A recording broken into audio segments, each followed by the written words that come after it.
Are you sure? This is a great conference. It should be. Amazing, great, fantastic.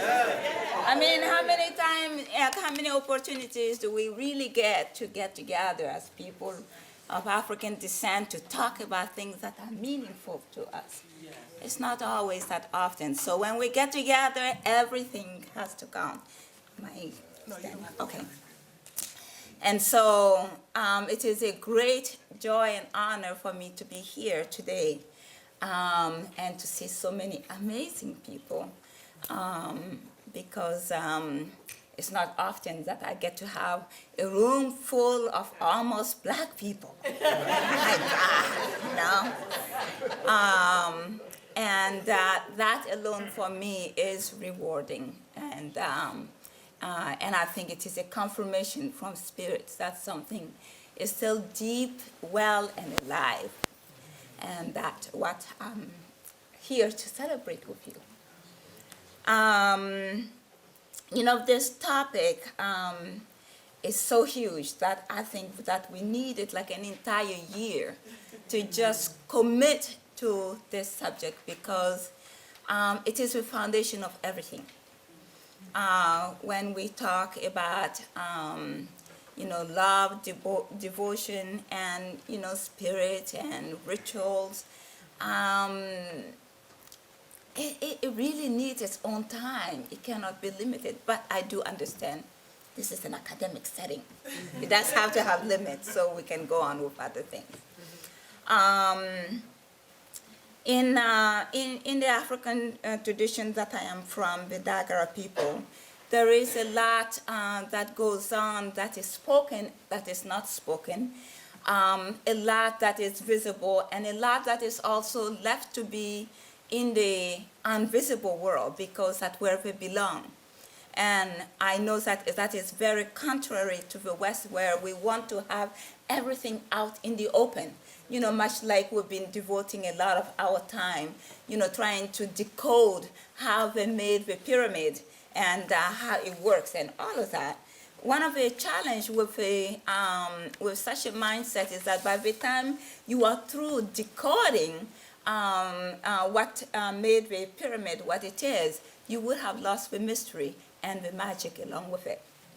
And that's why in my tradition they say there are things that knowledge cannot eat, and it's called Bongura. So it needs to live in the mythical realm in order for its power to exist and to be well, or else something is killed within it, and so on. So what I am going to be sharing today is part of it is in the visible, part of it is in the invisible, but it's the nature of the way the world needs to be. It's how the world needs to be if it's going to be well, and so on. So when we talk about love, supreme love, in my tradition, it has to do with our intimacy with the Creator, with spirit, with the ancestors. That's the first foundation. And why? Because we are all spirit first before we came into this world. And without our existing as spirit, there is no way we can actually begin to have any kind of connection with spirit. And so in my tradition, it is understood that each one of us have had to have, and I know Mama Fumulayo just had her PhD presentation, but you had to have written a thesis about what it is you can contribute to this world. And it is considered by all the diverse spirit so that you get a confirmation from them and a support, a backing, so that your coming is not just as a single person, but that you are coming along with a whole bunch of spirit. And that on this side also, there are spirits ancestors and beings who have also prayed for your arrival in this land, so that they are here to make sure they protect and they take care of you and create an alliance between this world and the other world for you. So that is actually the first circle that we all belong to, the circle of spirit. And that circle is very fundamental above all these circles that I'm going to talk about later, because without this circle functioning, nothing in our life actually can function. And so, so the first circle of connection we have is with the spirit world. The second circle is with our immediate family. The role of that family is to create a container for us inside which we can create a laboratory to test the kind of gifts that we are bringing to the world. Creating the kind of intimacy that gives us my mind just went blank, went into French. What? The kind of support system that we need in order to feel confident in this world. So that we can then take what we have created in our immediate family and test it into the next circle, which is our city, town that we belong to. Because at one point the family circle is going to become too confining, too small for us. But that circle is also important because some of the things that we are bringing will also impact that circle. So when we have conflict in our immediate family, making intimacy difficult, it's not because we simply happen to not be in good terms, but it could actually be that we might be having a conflict of medicine within the family, and that's why we're having those kind of conflict. Because if your medicine is about peace bringing, and your sister medicine is about a warrior energy, right there, you know that there is going to be something you cannot explain, but there is definitely something that's keeping both of you from being able to bridge to each other world.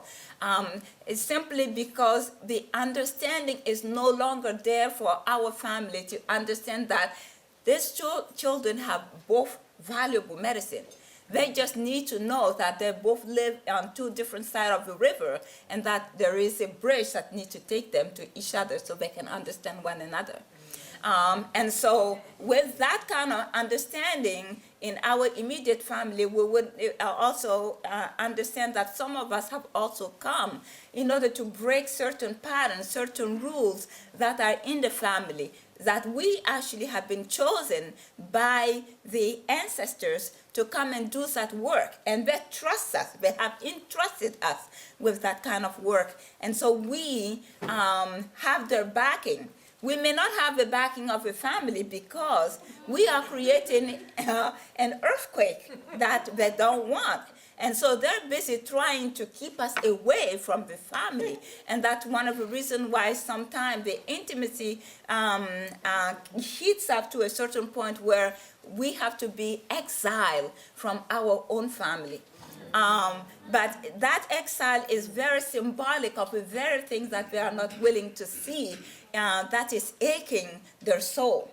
And so sometimes we need that exile in order to go figure out how else can we cook this medicine to actually make it very enticing to them.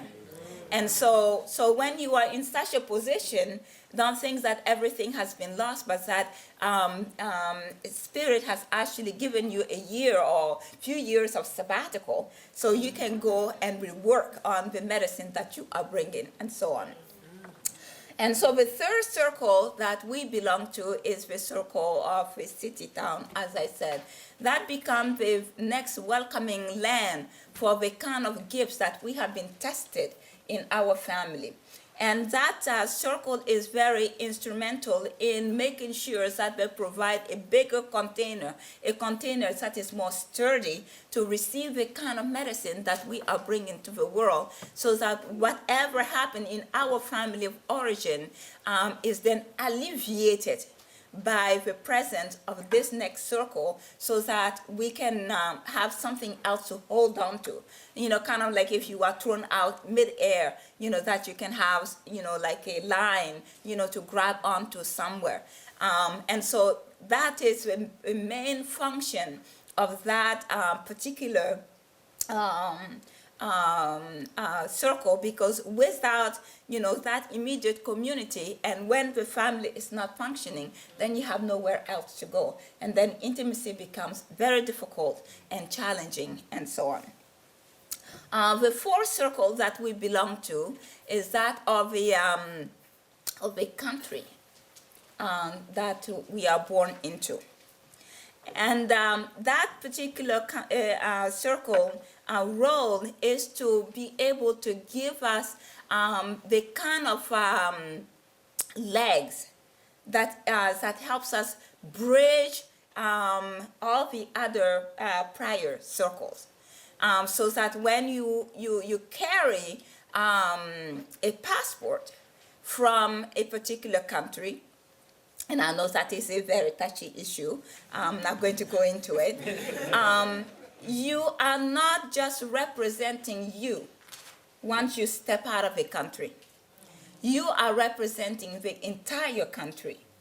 Their value and the kind of gift that comes with all of it, including the challenges also. And that's part of the reason why when you go beyond, your territory and you do something, they don't say Sobonfu did this. They say the Burkinabe did this, because you represent that community in that moment. And that's why the way you carry all the different circles is very important, so that when you're stepping outside of it, that you know what you're actually taking with you. A lot of time when people say, why is it that you travel alone? And I always say, I'm not alone. And people go, what do you mean? I say, no, there is a whole truckloads of being, that follow me wherever I go. And so, yes, I may seem like I am alone, but there are more people with me, and so on. And so those four circles are very instrumental in us being able to be rooted on this planet. However, some of us who are born with spirits that are way too big for this body to hold, the family doesn't make sense. The city, the town, the village you come from doesn't make sense. The country that you were born into doesn't make sense.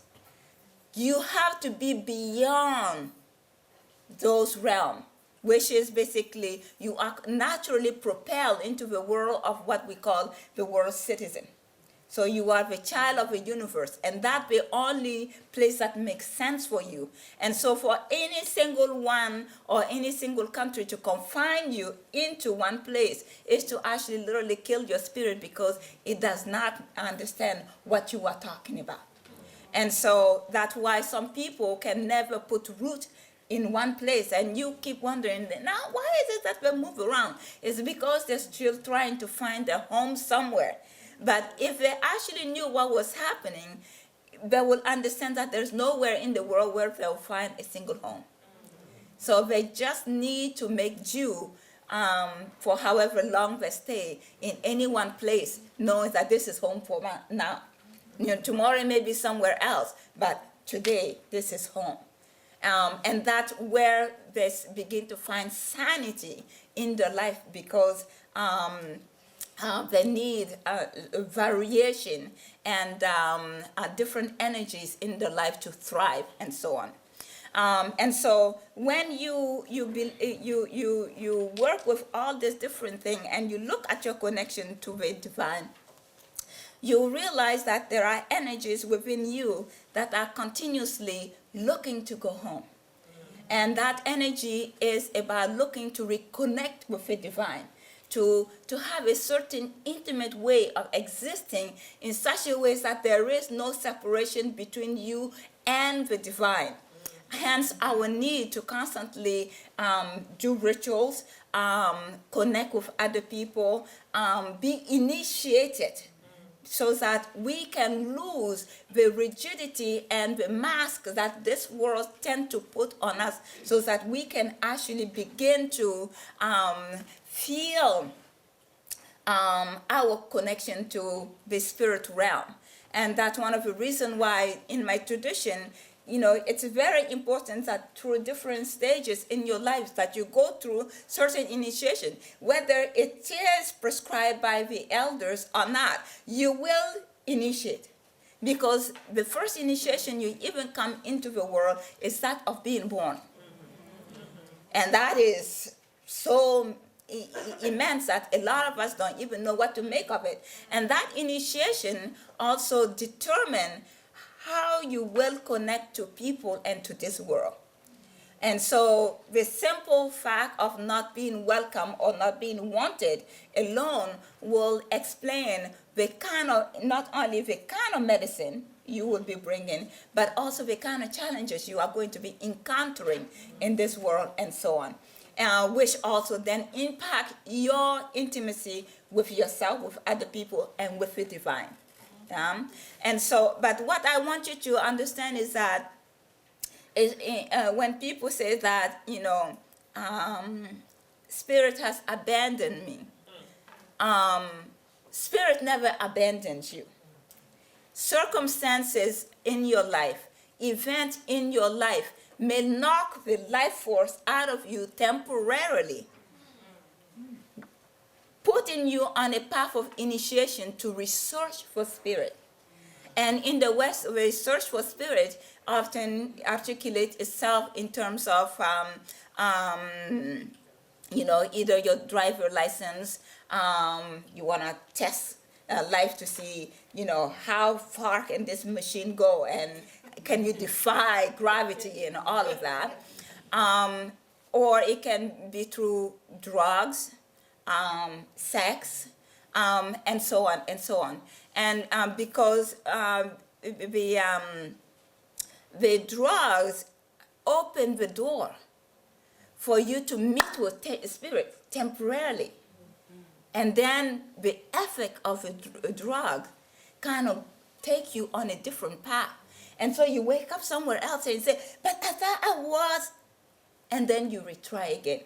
And that's where, when there are elders in the community, they say, we need to grab this one fast and put them through an initiation, so they don't feel the need to go to those places where they do things that may harm them in the long run.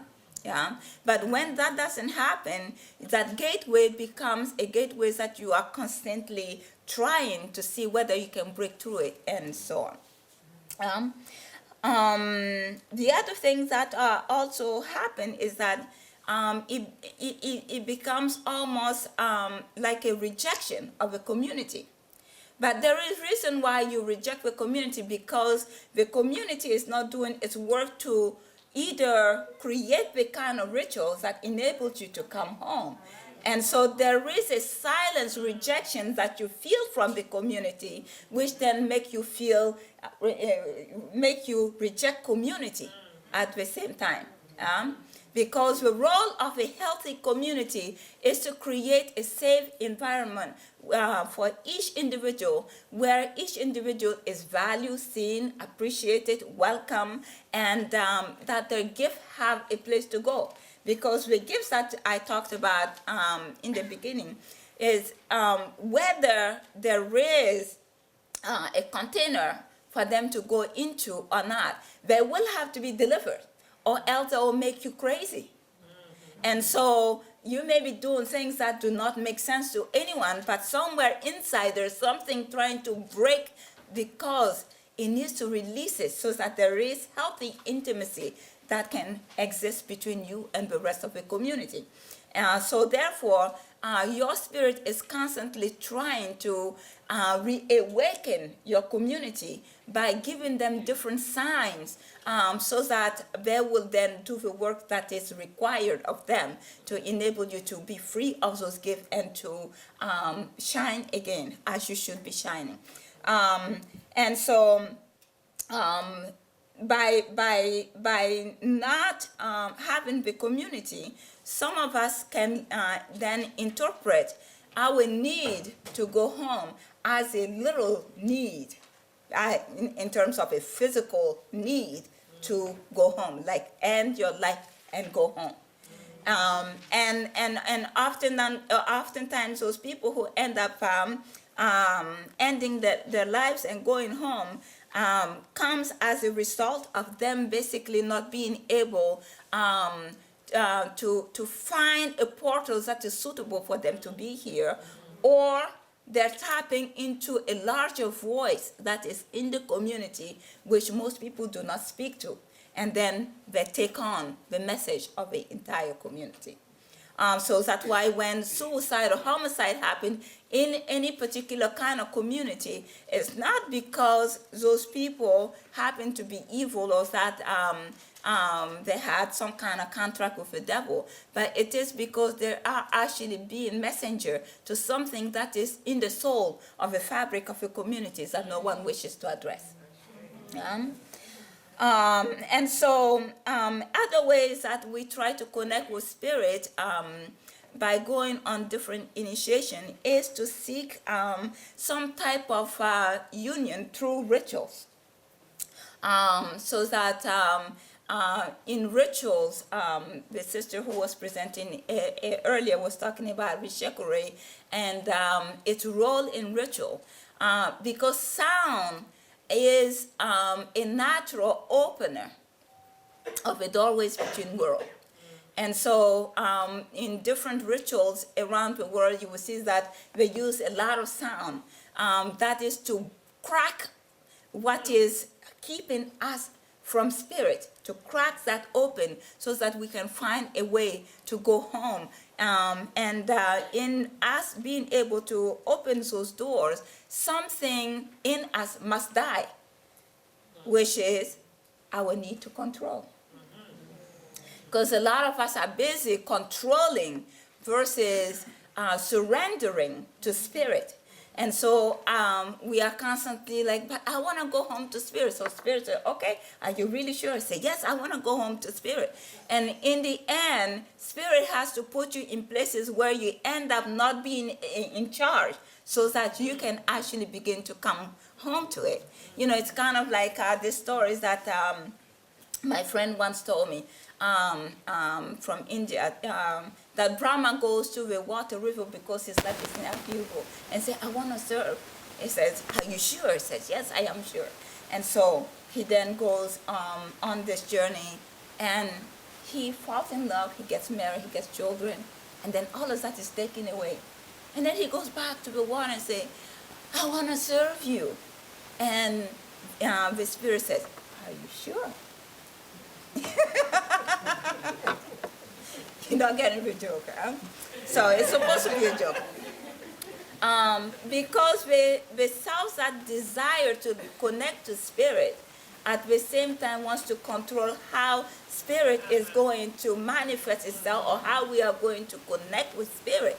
And so we do those things to actually keeps us away from spirit. You know, kind of like we have 10,000 things in our house and there's no room. And so when you say, spirit, please come in, spirit come in and say, well, I'm too big, I can't fit in here, where do I go? You know, so then they create a fire to get rid of all this thing, and you go, wait, somebody faulted me. It's like, no, nobody faulted you. You ask spirit to come, and the way spirit is going to show is to take these things that keep you from connecting to it. And that's what we often do.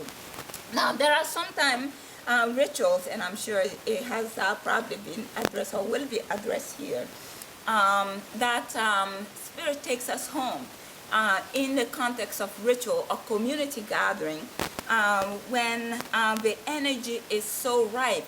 It looks for the person who is very ripe to enter into, and in Western term, we call it a spirit possession. Um, and and so when we talk about being possessed by spirit, it's almost as if something else has taken over, and it may not be safe. But actually, it's that you have been taken home to spirit, and now spirit is using you as a vessel to communicate to the other people so that they may hear the message without any kind of middle person in between. This is a representation of spirit right here. Can you deal with it? Or are you going to run for your life and think, oh my God, I don't want to be a part of this group because, they do weird things. But the sense of weird, of the word weird, that I have actually come to understand is that the original meaning of weird meant wired, connected.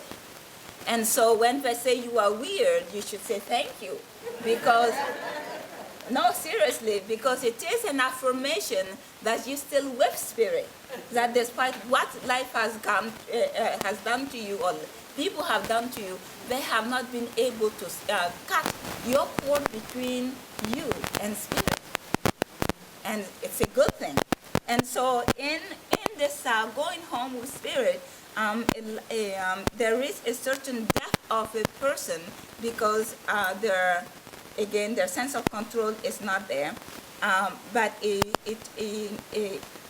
enables the person to then get to a place where they are able to forget about the human connection for a second, to bring out the most divinity that exists around in the room to everyone. And so in my tradition, it's called the little death that brings joy. Yeah. So it is a capacity to get out of your limited or your corrupted condition, to embrace divinity. And that situation does not have a specific word. Kind of like how when somebody has a near-death experience, you can put all kind of word to try to explain it, but you cannot really put in the right word to it because you are in an ecstasy place, and that is magical to be able to go to that place.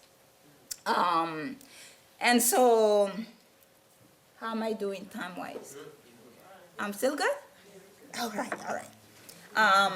So in learning to connect with spirit, it is very important to know that our sincerity is important.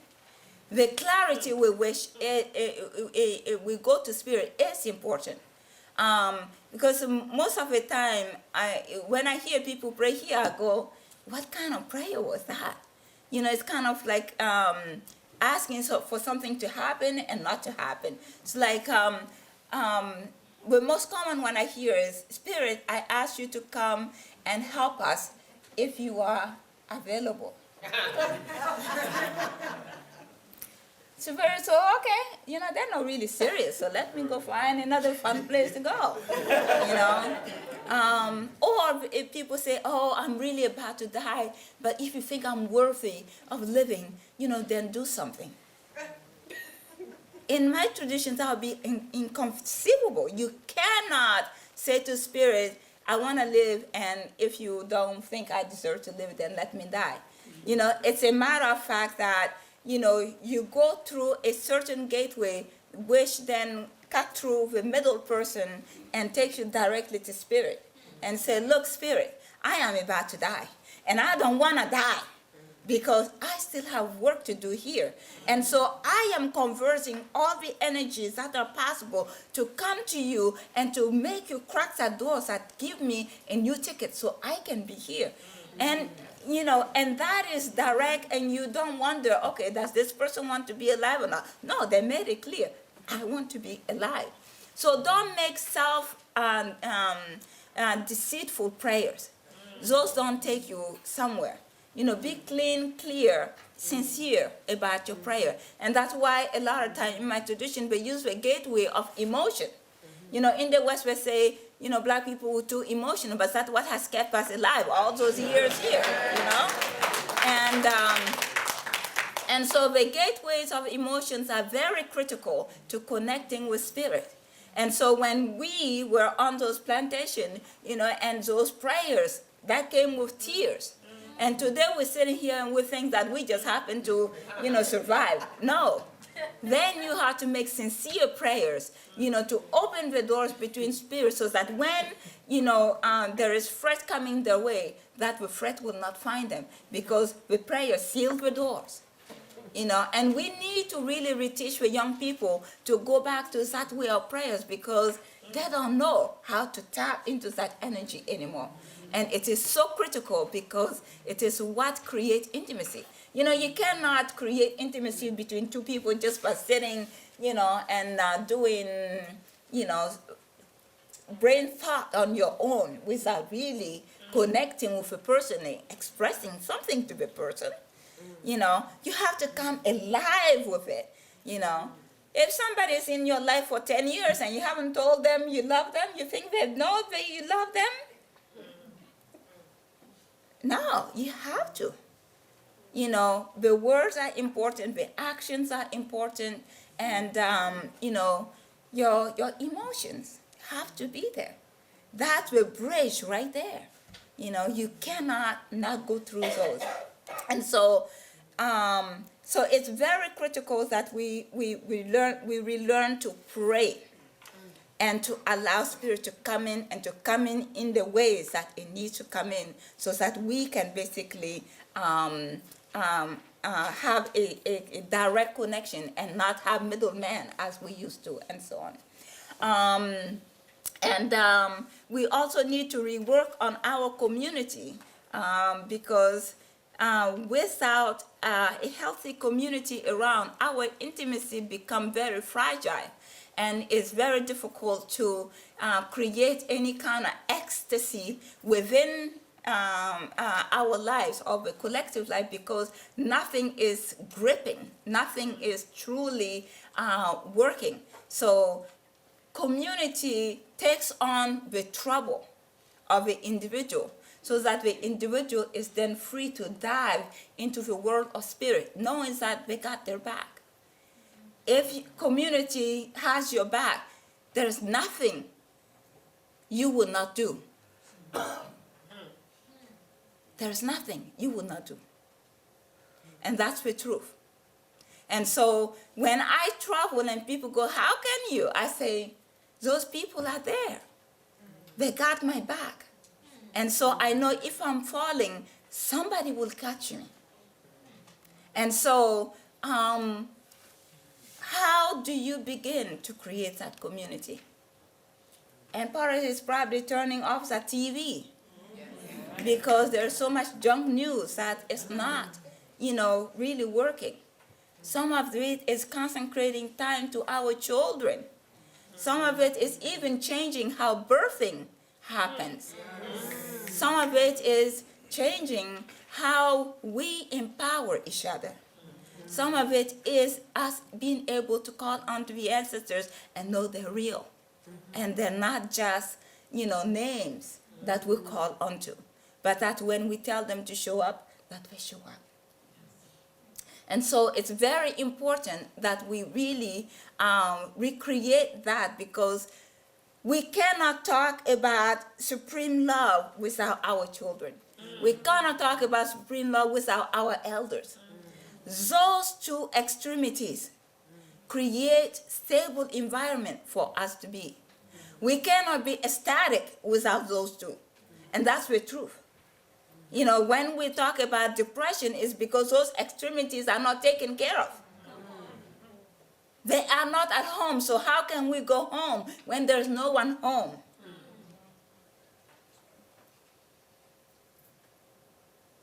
And so what I am saying that I am appealing to that part of you that's still alive,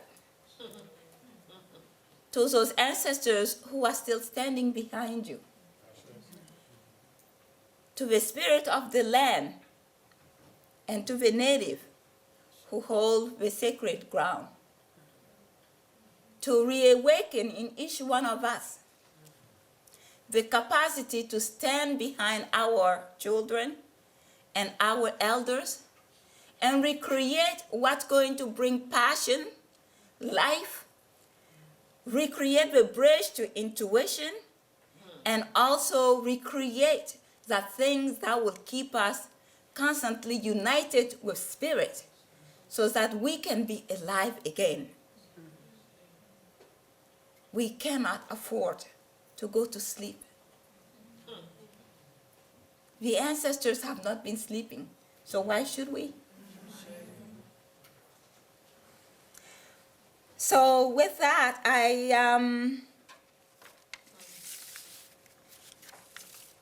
I think that intimacy is something that we all need. We are all worthy, that we are all called to, whether we want to or not. It appeals to us, whether we are in community or whether we are alone somewhere. We cannot run away from intimacy. It is the healthiest water that we can drink, that we can share among and between us. So let's put health toward it, and it will grow to be healthier. Let's embrace intimacy. It's not an alien. It's available to us. It's our birthright. And so in the places where there is mending that needs to happen because desacralization has happened, let it not be a time when we blame the victim, but let it be a time when the community come together and clean the energies that soiled our land. Because when one person intimacy has been soiled, it impacts all our intimacy. And that's why we need each other. We are a community. We may be living in separate houses, but we are still together. So I'm sure there are people who have had a hard, challenging road with intimacy. But what I want to tell you is that it's not your fault. The kind of medicine that you are bringing is to be able to heal our dysfunction toward intimacy. So it's not your fault that what happened to you. But my prayer is that may it serve to each and every one of us as a gateway for healing and for standing up for what is healthy intimacy. Thank you.